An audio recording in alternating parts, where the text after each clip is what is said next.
મા બાપની સેવા કરવાની. મા બાપની સેવા કરશો ને તો આજે નહીં તો કાલે પણ તમને ફળ મળશે. પણ મા બાપની સેવા તમે આજે નહીં કરી હોય કાલે નહીં કરવાનું તો ઢગલા કરશે ને રૂપિયાના તોય રહેવાના નહીં રહેવાનું. પછી સંત સાધુના પજે પડશો, મોટા મોટા સંતોના પજે પડશો તોય કશું ભરવાનું નથી વળવાનું. કોઈ મંદિર માથે દોડશો તોય કશું નહીં ભરવાનું. પણ ક્યારે વરે મા બાપની સેવા કરો એ મોટું તીરથ કહેવાય. અને મા બાપની સેવા કરશો ને મા બાપને હાચો છો અને પછી તમે મંદિરમાં જશો ને તો ભગવાન રાજી રહેશે કે મારો દીકરો આવ્યો. શું કહે છે? મારો દીકરો આવ્યો કે.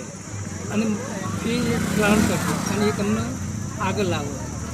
પણ સંત સાધુના તો જો બાપુ પજે લાગો એમને બાપુ હું આવ્યો છું તો આય બેટા બે તાર કંઈ તકલીફ જ તું કે ક્યારે મા બાપની સેવા કરવી હોય તો. પણ મા બાપની સેવા કરી ના હોય તો સંતના પગ દબાવો તો મોતું દબાવો કંઈ કશું વળવાનું હોય સત્સંગ ચાલે તો નહીં વળે.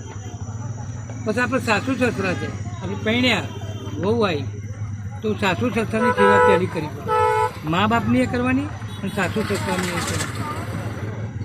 કારણ કે મા બાપની સેવા કરો ને સાસુ સસરાની ના કરો તો ખોટું પડે.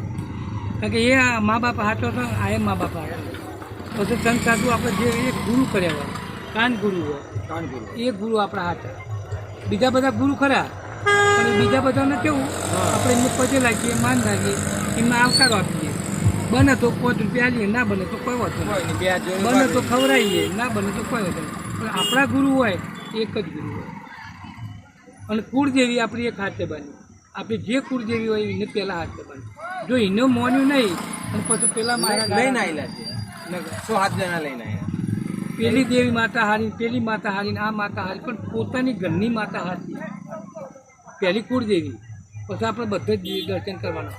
હું નહીં કહેતો કોને નહીં દર્શન કરવાનું ઓને નહીં કરવાનું ના દોષમાં પડીએ આપણે બધાના દર્શન કરવાના. મા બાપને આપણે બોલાવવા પડે, મા બાપના હાથે આપવા પડે, મા બાપની સેવા કરવી પડે. પછી પાડોશીની સેવા કરવી, પછી કોઈ બીજાની કરીએ. પણ લોકોની સેવા કરવા જતા રહીએ ને લોકોની વૈતરો કરવા જઈએ ને મા બાપને આલીએ નહીં એ ખોટું પડે છે. તો તમે દોષ ન પડો ક્યારે સુખી ના થો. આ કાયા મળી છે મફત નહીં મળી. તમે કેટલા ફળ તમે કેટલું પુણ્ય આગળ કર્યું છે એટલે તમને આ કાયા મળી છે. અને જો તમે વ્યસન ફેશનમાં પહેરી જશો તો તમે આખા ફેંકાઈ જાઓ. હું તો સાચી વાત કરું. All right.